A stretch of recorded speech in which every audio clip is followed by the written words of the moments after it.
Welcome to Flock Talk, the podcast where we feature your favorite authors and narrators. Hosted by Craig Hart and Sarah Hannon. Visit us today at pinkflamingoproductions.com. And now, Flock Talk. Hello, all you happy flockers out there, and welcome to Flock Talk. My name is Craig Hart, and I'm here with my flirtatious co-host, Sarah Hannon. How are things going over your way, Sarah? It seems like you may have caught me in. I have nothing to say. I plead the fifth. Nothing flirtatious? No. I set you up, and now you're just leaving me hanging I know. I can't here. think of anything.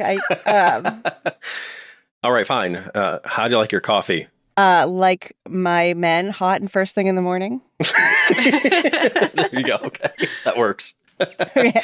Well, we have an awesome guest today. You gonna kick us off with a bio today? Yep.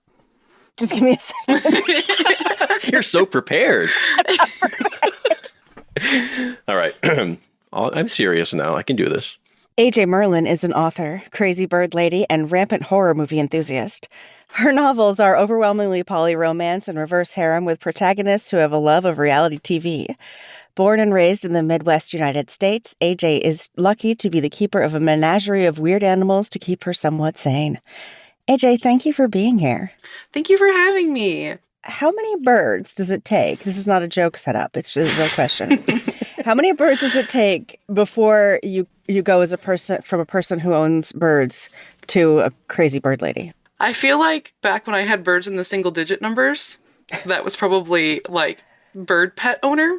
Now that I have about 30, we're probably somewhere at crazy bird lady, especially since 20 of them are pigeons. I have a literal aviary of pigeons hanging out outside. Okay, but they're outside and they are just like... Mostly, but then I feel bad a lot of the time and I'm like, clearly you want to live inside with me for a while. So then they come in and they wear their little pants and they hang out in my room and mess up all my stuff. Wait. They wear pants? Yes, they're pigeon pants that you get for fun. I had a really cool pheasant too. I wanted to be like a pirate with like a pheasant sitting on my shoulder instead of a parrot, but I don't have a pheasant anymore, unfortunately. One time when I was a young teenager, I worked at a local fair because I live in New England and that's what you do. When it came to town, I was like 11 and I'd work at the fair and I would have opportunities to walk around the fair on like breaks, and sometimes a friend would come by and we went and to the livestock and we actually put chickens on our shoulders and pretended to be pirates one time. Right, it's great. As an adult, it's even better. Now I just like walk around with pigeons on my shoulders and sounds great. Totally don't sing the Mary Poppins songs that anyone certainly not. Or anything. Never. I've just realized I'm a very boring person. I have nary a bird. Clearly, you should start your pigeon collection. Exactly. Or start just, today, I don't have a bird either, but I have. Is there like a starter kit I can get? So. Absolutely, totally. Go outside with some bread. You'll get those. I've heard you can really do that, and it's pretty easy to just like bring a pigeon home or something. You don't adopt pigeons; they adopt you. Well. Speaking of A.J. Merlin, you have many different series, and I always wonder if you have multiple series going, how do you decide which series to write in next? Normally it's sort of what my brain says today is the day for, which, can change on an hourly basis, minutely basis.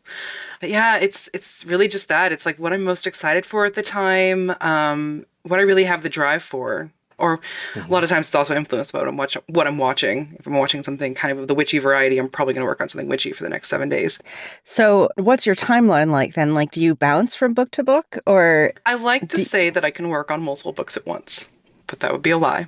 Oh, so you like to say. You pulled me right in. I was like, I'm like, I'm going to work on all these 3 and it's going to be great. And then I end up working on one and being behind on the others. Timeline wise though, I can normally write a book in about a month, maybe a little less if I'm really, really feeling it. But then it takes a while for my editor to be like, what were these words? Is this English? Are you okay? Are you okay? Well, clearly you are. Your latest release has been making quite a splash, a bestseller status. Tell us about that book a little bit, if you don't mind. It was honestly kind of a whim. Owned by the Lost Boys just became a thing. And it wasn't going to be. It was not on my schedule. It was not in what I wanted to do. And I messaged my friend. I was like, I'm going to do something new and something wild. And I'm going to start it today. And she was like, but you're halfway through another book. And I'm like, it doesn't matter. It doesn't even matter. Irrelevant. That one doesn't exist right now. I was really excited about it. I took a lot of, this is going to sound weird, some of my like real life experiences, both with like a bit of mental illness and relationships and kink and things like that. And I was like, I want to make this realistic and fun. And I did. And it turned out a lot better than I thought it would. And people seem to enjoy it, which makes me really happy since it was something that I really enjoyed. That's awesome. That's cool. So you are self-described body positive reverse harem author. What does that mean? So it's really important to me to represent all bodies because all bodies deserve love.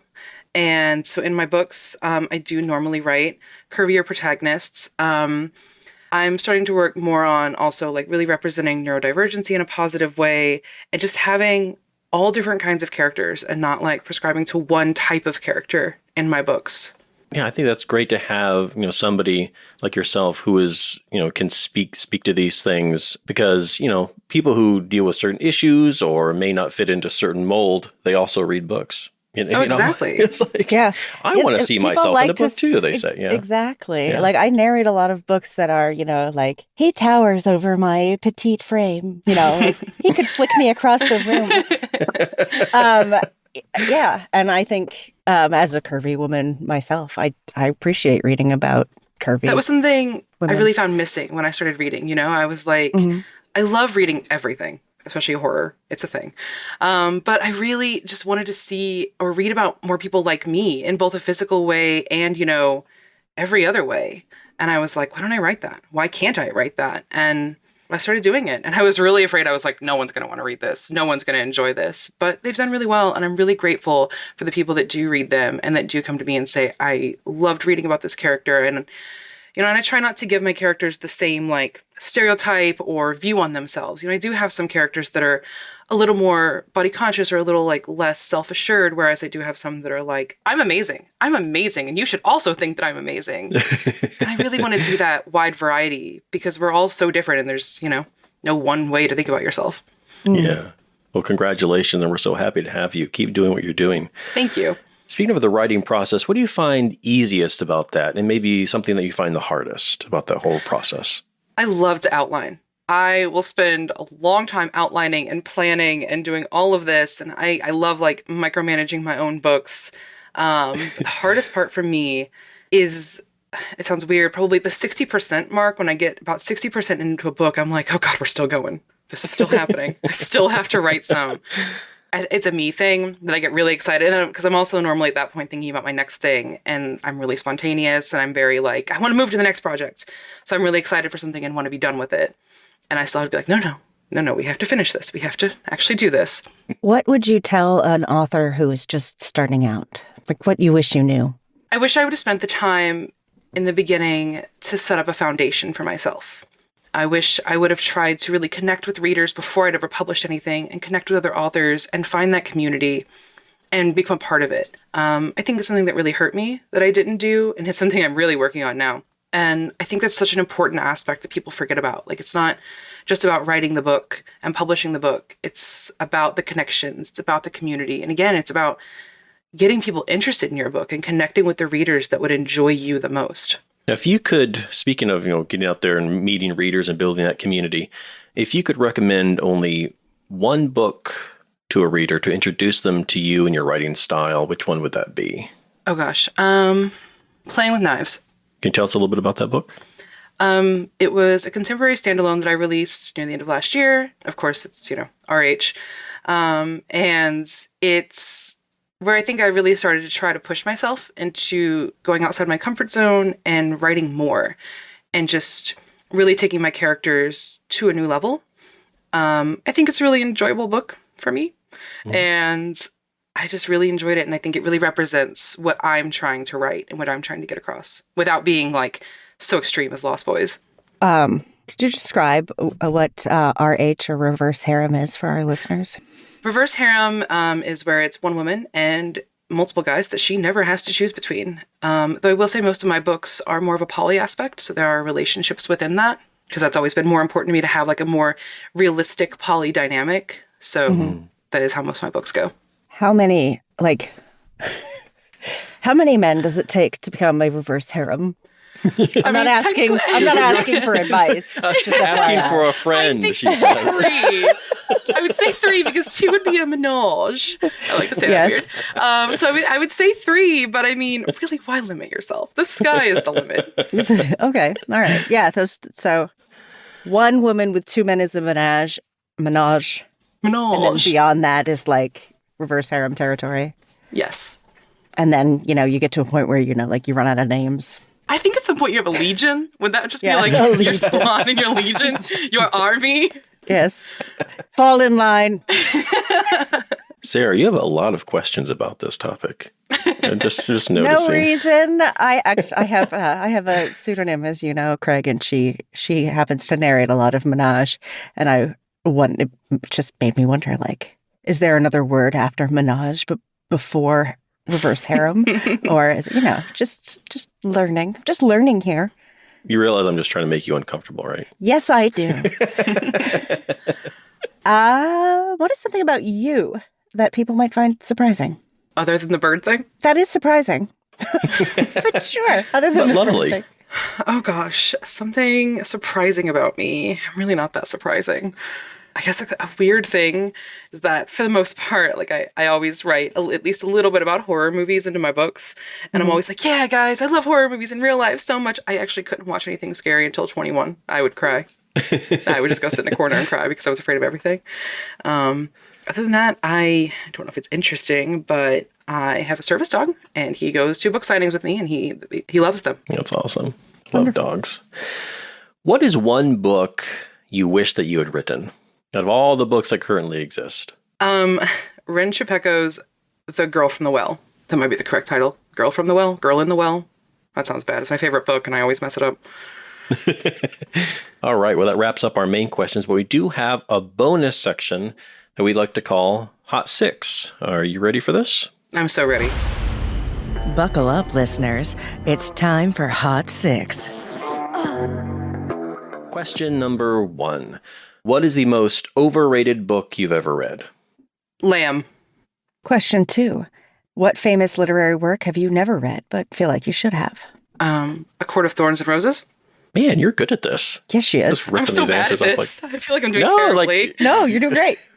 I usually have to edit out about 10 minutes of silence because people are sitting there thinking about it. I know you're just ripping them right off. All right, question number 3. If you could be any animal for one day, what would you be? A raven. It was going to be a bird. I knew it was going to be a bird. I'm so predictable. All right, question number 4. What is your biggest grammatical pet peeve? Can it be my own? Sure. Dashes. The existence of them, really. Oh, the existence of. Okay. No, like them being used wrong and the wrong one being used.